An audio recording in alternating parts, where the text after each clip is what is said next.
اور آپ صلی اللہ علیہ وسلم نے فرمایا کہ رات کے آخری حصے میں اللہ تعالیٰ آسمان دنیا کی طرف آتے ہیں اور یہ ندا لگاتے ہیں، حل من مسترزق ارزق له، حل من مستغفر اغفر له، کوئی ہے مجھ سے روزی مانگنے والا میں اس کو روزی دوں، کوئی ہے مجھ سے گناہوں کی معافی مانگنے والا میں اس کو معاف کروں۔ تو اس لیے رات کو جلدی سونا چاہیے، اور تہجد میں رات کے آخری حصے میں جو تہجد کا ٹائم ہے، جو سب سے اچھا ٹائم ہے، ویسے تو کسی بھی وقت رات کو پڑھی جا سکتی ہے، لیکن سب سے افضل ٹائم ہے کہ آپ سوئیں اور سونے کے بعد رات کے آخری حصے میں اٹھیں اور اس وقت راز و نیاز کریں، اللہ کے سامنے دعائیں مانگیں۔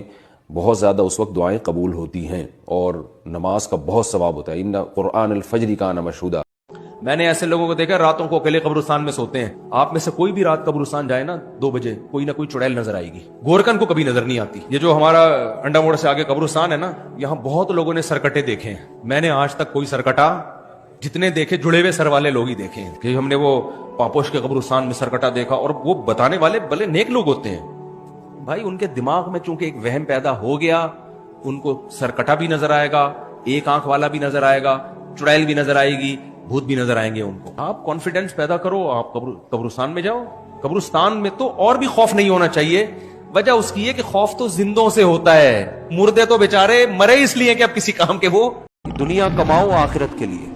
نبی صلی اللہ علیہ وسلم نے فرمایا جو دولت کماتا ہے یعنی تجارت کرتا ہے اس لیے تاکہ لوگوں سے بھیک نہ مانگنی پڑے، تو آپ نے فرمایا وہ قیامت کے دن پیغمبروں کے ساتھ ہو۔ اچھی نیت سے کماؤ، دل نہ لگاؤ۔ اللہ نے ہمیں آدم سے پیدا کیا، بندر سے پیدا نہیں کیا، تاکہ اللہ ہمیں بار بار بتائے کہ تمہارا باپ آدم تو اتنا نیک تھا، ایک غلطی آدم سے ہوئی، جب تک گڑ گڑا کے اللہ کے سامنے رو رو کے توبہ نہیں کر لی اس کو چین نہیں آیا، اور تم کتنے نالائق کو گناہ کر کے اپنے رب کو ناراض کرتے ہو۔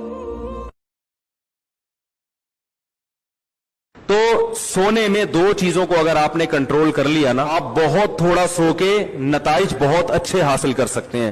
نمبر 1، رات کو جلدی سونا۔ سمجھ لیں، رات کی چند گھنٹوں کی نیند دن کی کئی گھنٹوں کی نیند سے بہتر ہے۔ دوسری بات، دن میں قیلولہ لازمی کرنا ہے، دوپہر کھانے کے بعد ایسی کی تیسی، زمین آسمان ادھر سے ادھر ہو جائے، جب آپ نے لنچ کیا دنیا میں کسی کا باپ بھی آپ کو سونے سے نہیں روک سکتا۔ اتنا ضروری ہے صحت کے لیے دوپہر کا سونا۔ جن کے مریض بن جاتے ہیں، وہ بیمار ہو جاتے ہیں، جتنے حکیم میں نے دیکھا نا 90 99 سال کے، سب دوپہر کھانے کے بعد سوتے ہیں۔ نبی صلی اللہ علیہ وسلم نے فرمایا قیلوا فإن الشیطان لا تقیل، نے فرمایا قیلولہ کیا کرو، شیطان قیلولہ نہیں کرتا۔ کتنی شدید وعید ہے دوپہر نہ سونے پر۔ تو دوپہر آدھا گھنٹہ 1 گھنٹہ لازمی آرام کریں، چاہے نیند آئے یا نہ آئے۔ مرد کو اللہ نے ایسا بنایا ہے کہ اگر بہن کی طرف سے یا عورت کی طرف سے اس کو تھوڑی سی محبت مل جائے نا، تھوڑا سا کڑوی کسیلی وہ مرد کی برداشت کر لے، تو مرد اپنی عورت کی خاطر جان دے دیتا ہے، چاہے وہ بیوی ہو، بہن ہو، بیٹی ہو۔ وہ کماتا ان کے لیے، ساری زندگی ان کے لیے کھپا دیتا ہے، ان کی جائیدادوں کی فکر، ان کی شادیوں کی فکر، یہ مرد اس میں کھپ جاتے ہیں۔ لیکن اگر اس کے پتہ چل جائے نا، یہ بات بیٹھ جائے کہ یہ بدتمیز ہے، یہ میری آنکھوں میں آنکھیں ڈال کے بات کرتی ہے، میری اطاعت اس میں ذرہ برابر بھی نہیں ہے، تو پھر مرد بھی انڈیویجول ہو جاتا ہے، عورت بھی انڈیویجول ہو جاتی ہے، آپس کے رشتے ختم ہو جاتے ہیں۔ مرد کہتا ہے اپنا کماؤ کھاؤ اور خود بھی کوئی فکر نہیں کرتا، جاؤ جہاں جو مرضی کرنا ہے کرو۔ نکاح پہ اللہ نے غنا کا وعدہ کیا ہے، ان یکونوا فقراء یغنیہم اللہ من فضلہ، فرمایا اگر فقیر ہوگے نکاح کرو، اللہ غنی کر دے گا، خرچے پورے کرنے کا انتظام کرے گا اللہ۔ دیکھیں نکاح والے لوگوں کے چہروں پہ رونق ہوتی ہے، اور جو نکاح سے دور بھاگتے ہیں ان کے چہروں پہ پھٹکار برستی ہے، نحوست ہوتی ہے، ڈپریشن میں جاتے ہیں، زندگی تباہ ہوتی ہے۔ اور حضرت عمر رضی اللہ تعالیٰ عنہ سورہ نور کی آیات کے بارے میں فرمایا کرتے تھے، عجبت لمن ابتغى الغنى بغیر النکاح واللہ یقول ان یکونوا فقراء یغنیہم اللہ من فضلہ۔ فرماتے ہیں کہ اللہ نے تو قرآن میں کہہ دیا نکاح کرو اللہ مال میں برکت دے گا۔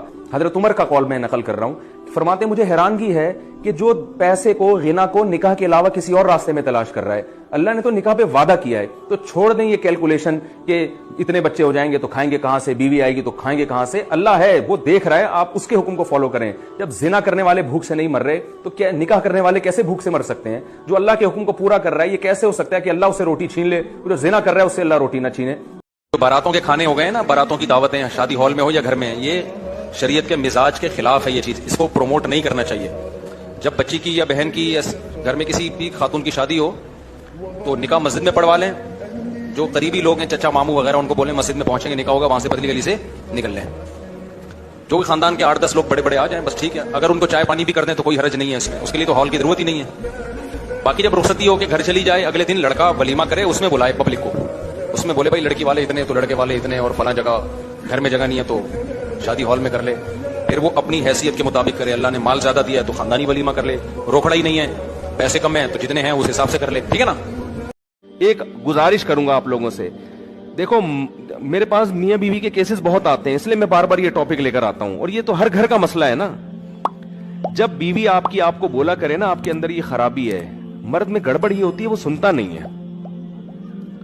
مرد میں گڑبڑ کیا ہوتی ہے, وہ سنتا نہیں ہے. تو نہ مانو بیگم کی, لیکن ایک دفعہ غور سے سن کے غور کر لو کہیں یار یہ صحیح تو نہیں کہہ رہی.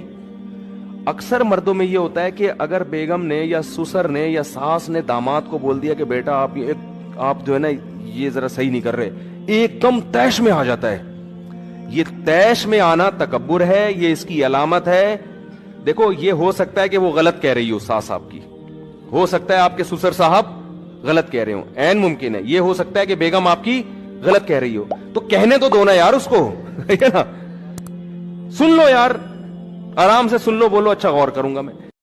کوئی سکسیس اور یہ ناکامی وکامی جو کہتے ہیں نا, یہ رکشے والے ناکام اور ٹماٹر والے ناکام اور میں نے پیسہ کما لیا میں کامیاب, بکواس کر رہا ہے, جھوٹ بول رہا ہے. ابھی مرے گا, تیری لاش میں کم بخت کیڑے پڑیں گے, قارون نہیں بچا سکا اپنے آپ کو. تھوڑے دن کے کھیل ہے, تو لینڈ کروزر میں گھوم رہا ہے اور جہازوں میں اڑ رہا ہے, یہ تھوڑے دن کی کہانی ہے. ابھی جنازے آ جائے گا تھوڑے دنوں میں, یہی آئے گا ہمارے پاس ہی آئے گا جنازہ. مولوی صاحب بندے کا انتقال ہو گیا, میں تو جنازے میں نہیں پوچھتا رکشے والے کا ہے کہ یہ پائلٹ کا ہے, جو بھی ہے اب تو جنازہ ہی ہے بھائی. غسل کفن کرو, دفن کراؤ, دعائیں مغفرت کرو, پتلی گلی سے نکلو. ایسی کی تیسی.